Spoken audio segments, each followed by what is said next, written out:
Hey, this is Anney. And Samantha. And welcome to Stuff I Never Told You, production of iHeartRadio.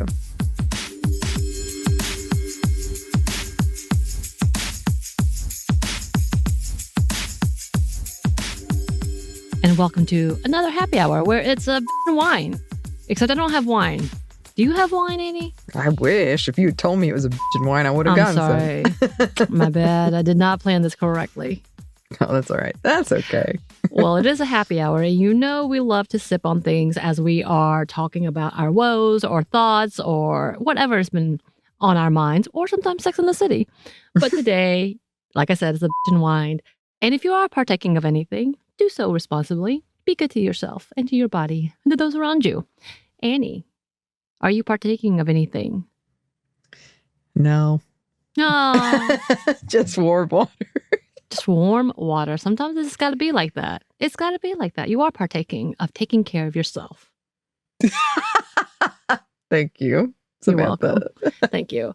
I am drinking on a Diet Dr. Pepper, not a sponsor. But it is that cream soda one that I like. Yeah, I know. Anney hates it. Anney made a face. She made a face. Oh, that was visceral reaction. It was a lot of feeling came into that one. But also, yes, again, not a sponsor. I doubt they would want to sponsor us. They after that. tried to sponsor once on Savor, and we had to be like, well, yeah, sure. Are you open to one of the hosts actively hating it? To be fair, I guess the new way they're transitioning it would work. I think it would be funny. You know they don't like it on our segments. They don't want us to be funny. We can't have personality. What are you talking about, Anney? Yeah. These women, no way. Women aren't funny. What are you talking about? Anyway, yes. So today's happy hour, I am going to have a moment of like,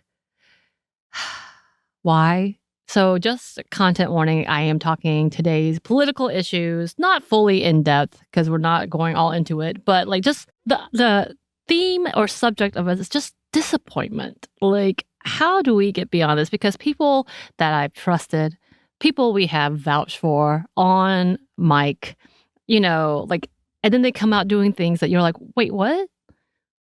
But why? Recently, our state senators voted in favor of the upcoming Secretary of Labor. I don't understand. And the amount of disappointment that exudes, because for a minute, I thought they would at least like not partake. But no, that they did, because I have a feeling it has something to do with like not wanting to shut down the federal government, yada, yada, yada. And I'm sure maybe they have thoughts to this, but why? When we are in such a state of peril, just why? Of course, this also comes down to the conversation of like, not necessarily, I do not idolize politicians. Let's just go ahead and put that out there, because I know too well, especially in the U.S., people like to straddle the fence. And it's really upsetting to see that when you thought some people held to certain standards, and then you see them not because they vote for the interest of their pockets or for like preconceived ideas of gotta play the game, I guess. And there's been so much of that recently. So much of this nonsense of trying to play the game in order to appease everyone. So therefore, they're making everybody angry. And especially here in the state of Georgia, we talked about it recently about Jon Ossoff. He's the next one to be going through an election, possibly being unseated here in the state of Georgia. And we hear Marjorie Taylor Greene is the favorite to run against him. And this is not helping. This is not helping. Seeing him, he's also gotten several stances of things that's happening with Israel and Gaza that I found it very disappointing as well. I know that he is a part of the Jewish community, and I get a lot of this conversation in that perhaps there's some confusion. I don't know. I'm not gonna explain things away because I don't know this man. I thought we agreed on most of the things. And again, we don't have to. Like, the morality and the values for the beginning of his campaign aligned, and then it feels like things are falling apart. And I don't know, again, if this is my level of everything's the worst and I hate it here type of mindset. and I need to back up.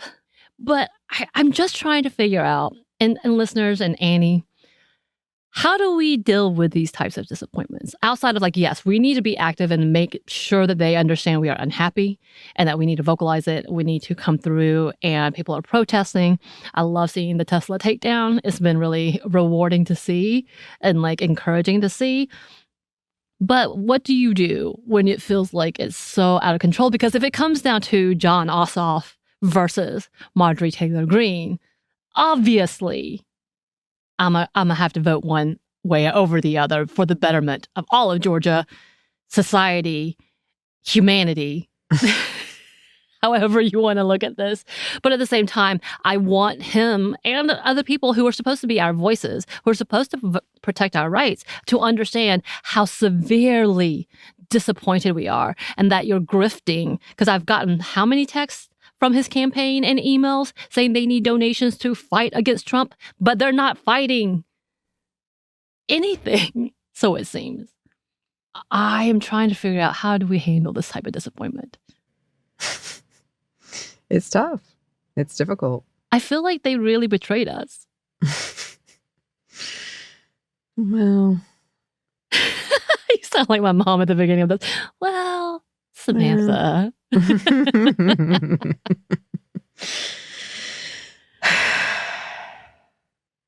I mean, it's true. And that's the whole thing about, holding your politicians accountable for what they said. But things also change. And also, how much can I hold them accountable? But also no one's doing what they said they were going to do, really. Right. So I think right now everything is just a constant state of we don't know what's happening here, even for politicians in some circumstances. So I don't know. I have no good answer for that, other than, making it known this is not what I wanted. That's not why I voted for you. Right. Yeah. And there's so many state statuses that's happening around the country. And again, I think I talked about it in a previous happy hour about this chaos is the point. There's so much, the things that we are supposed to do as citizens and voters, we did. And it feels like it's coming back to bite us, because even the ones where we had victory, I'm not seeing the victory. I'm not seeing that portion of them standing up. Representative Al Green really did what we wanted, in that he was very vocal and very no, we do not respect this man. We need accountability. And then Democrats came out oh, calm down. This is not appropriate. We need to be respectful. And then forgetting hey, this administration is literally taking away the rights of a big chunk of the population that voted for you, most of the people that voted for you. And you're sitting here talking about being respectful to a speech versus actually being appalled at the speech. So it's just such an odd place to be, that when those who we have touted that if you do it the right way, if you do this in this play, and if you vote, go out and vote and let your voices be heard, then things will be taken care of. But it has been far from that. And of course, when we talk about this type of administration that came in full force, ready to implement Christian nationalism, implement billionaires over the vast population and their citizens, is a whole different story. It's a whole different conversation. The fact that we are now on a human rights watch list, it's all of these things. I'm going back and forth about this disappointment, because I really am how do we gauge this? How do we gauge this conversation? I am wanting to see my family less and less. Of course, I've been disappointed, and I know they are disappointed in me. This goes back and forth in that level. And to go and see them right now, I'm scared, because like I said, I feel like this could be the ruining of my second family, my family, because of this politics. I don't want that to be, but if they come in touting about how great Musk is doing, I'm going to fight somebody verbally. Because that's definitely, you're telling me everything I need to know and how much you don't care about me as a person, as a human, as your adopted daughter you brought over here because you empathetically thought I need to save the children from a different country and bring them here and then have them on a green card till they were 14. Like, so many things that doesn't make sense. And the level of disappointment. And I'm trying to like wade through to the other side of like, how do I get to this point? Because again, even when we do things respectfully, it doesn't feel like it's working. I know we're all in the same state too. But my biggest question is, how are you going through this disappointment? Like, how are you getting through it outside of just being angry and trying to find a solution? Like, personally, like, I feel it. I feel it in everybody's conversation, in everybody's just like willingness to go out. People want to stop. Like, just the freeze, like everybody freezing in like anxiety and fear and like just interacting is so palpable that it's alarming. At the same time, it just makes me want to sleep. My superpower.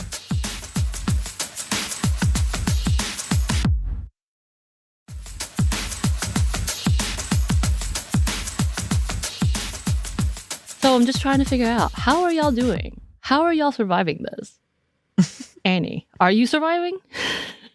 Well, I'm here. I'm proud of you. That's something. You have a visceral reaction to Dr. Pepper. That counts. I still have reactions to things. There was a point in time where I couldn't even get excited about The Last of Us 2, the second season, because I was too worried about politics, and now I'm excited about that. I love that. No, it's tough. I think all of us have really good days and really bad days, and a lot of days that feel like you're just in a haze and trying to get by and maybe not look at the news that day because it's just going to change the next day and it's going to be worse or better, and you don't know because it'll change the next day again and you don't know. So I'm surviving. Yeah. As best and I think that's can. The key. That is the key. I will say, so listener Susie, hi, who also follows us on Blue Sky, she wrote something about she's going to toot her own horn because she did something and she's very proud of that. And I'm like, yes. I think I don't know why. That was just a small post about like how she feels accomplished. And I loved that. I'm like, I think that's what I want to see more of. I want to see more of the individuals who are triumphing over whatever that day. And I am loving that. I don't know why. It gave me so much encouragement. So Susie, if you're listening to this episode, which you might not be, thank you. Like I went and liked it immediately. I'm like, yes, toot that horn. Like, because it just felt like, I don't think we're in such a bad headspace. And I say this about myself as well, that feeling like I can do that is A, impossible, B, too much, and C, not done enough. Like all of these things. Like, I don't know. Let me see if I can think of something that I could toot my own horn. I haven't heard that phrase in a long time, so I appreciate that too. Like I think we're bringing out good content, even in this drudgery of a year. I think we're doing some good content. I feel like we're doing some informative conversations. We're looking at insights. We're doing a great job in bringing both your personality and my personality into this show, and that we're keeping true to it no matter what is happening in the state of the world. And hopefully we are balancing things out. I also am very on edge about saying the wrong thing and feeling like I might offend a group of people who are already feeling ostracized. So I hope that's not the case. And then we just talked about sin of empathy, and we were talking about like how they equate being queer as being like overly sexual and polyamorous, all the things. I just want to put out there that we don't think there's anything wrong with that. If you're a consenting adult living your life and are happy, that is a beautiful thing. So even if that should have been a part of that conversation, but we were bypassing it because there's so much to be said. Mm-hmm. But, in the back of my head, I'm like, we do not, I hope for the most part that everybody understands that when we're talking about these types of conversations, that it's not about shaming a group of people that are just trying to live. It's about shaming people who uses their own judgment as to say what's right and wrong, and that's the only way to be, / use it to take away people's rights, which is awful. So all of those to say is, this type of conversation that we're having, we want to keep having it. And I think for the most part, we're doing a pretty good job in doing so. So that's the way I think we can toot our horn, even though I did bring a bit of but we could do this better. Apparently I really can't do that well. Always looking for ways to improve. That's true. Toot your horn, Anney. What you got? Yes. Let's see. I mean, I agree. I'll also say personally, at the beginning of the year, I was like not. I didn't know. I didn't know how we were going to continue to do how I was going to continue to do it. Just because it's miserable a lot of times. I say this from a very privileged place. I get to work from home, researching a thing. I was thinking just today about like previous jobs I had and how I prefer this one the most. So to put that out there, but it does mean that you have to delve into some things that you'd rather on some days be like, why do I have to do this? This is horrible. Why are any of us doing this? But so I agree. I think for me, I've also, I've hung out with a lot of people. I've seen a lot of people. I saw my mom last weekend, which was a much less fraught experience for me than it is for you. But it was really nice. I hadn't seen her forever, and I forgot. Yeah. I forgot how much I missed her. Oh, I'm getting a little teary just thinking about it. So I've kept up with these relationships that actually kind of died off when I was so stressed about the election. It's funny how that works, but I've done that, and I've still writing. I told you my fiction people are mad at me, but that chapter's almost done. If anybody happens to read it, I swear to God, it is almost done. I love it. People are probably tuning in for the first time, or not first time. Like, people coming from your fanfic to find you, yes. And they found you here. I'm pretty sure they know I'm in audio because I accidentally write a lot of times at the end. Thanks for listening. You know what? I like that. Including everybody. Yeah. That's good. They might have translations on it. They might have audio. I love it. Audio readers. Yeah. I think that's a really big conversation of like having friendships, because I've been slowly working my way into the public, into the like actual environmental social places. I'm like, okay, I can do this. I even instigated some of them. I'm like, ooh, look at me trying to be all active. But yeah, I think that's important because it feels, you and I have already talked about our struggles in trying to come back into society. Yes.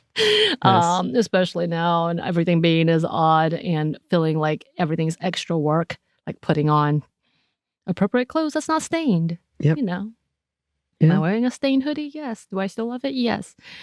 But yeah, I think that's part of the big thing. And for our listeners, please write in. Please let us know how you navigate your disappointments, because I know it's vast, especially right now. And we've heard from many of y'all talking about how you've been disappointed in your politicians, your local politicians, your people who you really thought had your best interest, and then they come out in a very unexpected way. How do you navigate that? And then, toot your horn. Let us know what's going good and how you are accomplishing things, because those are the stories we need as a reminder that, yes, we're going to get past this. It's going to take a minute. We're going to have to go through some really dark things together. But in that end, we're going to come out. So, yes. Thank you for letting me whine. Always. Well, listeners, yes, please contact us. We love hearing from you. You can email us at hello@stuffmonevertoldyou.com. You can also find us on Blue Sky at Mom Stuff Podcast or on Instagram and TikTok at Stuff Mom Never Told You. We're also on YouTube. We have a TeePublic store and we have a book you can get wherever you get your books. Thanks as always to our super producer Christina, our executive producer Maya, and our contributor Joey. Thank you. And thanks to you for listening. Stuff Mom Never Told You is a production of iHeartRadio. For more podcasts from iHeartRadio, you can check out the iHeartRadio app, Apple Podcasts, or wherever you listen to your favorite shows.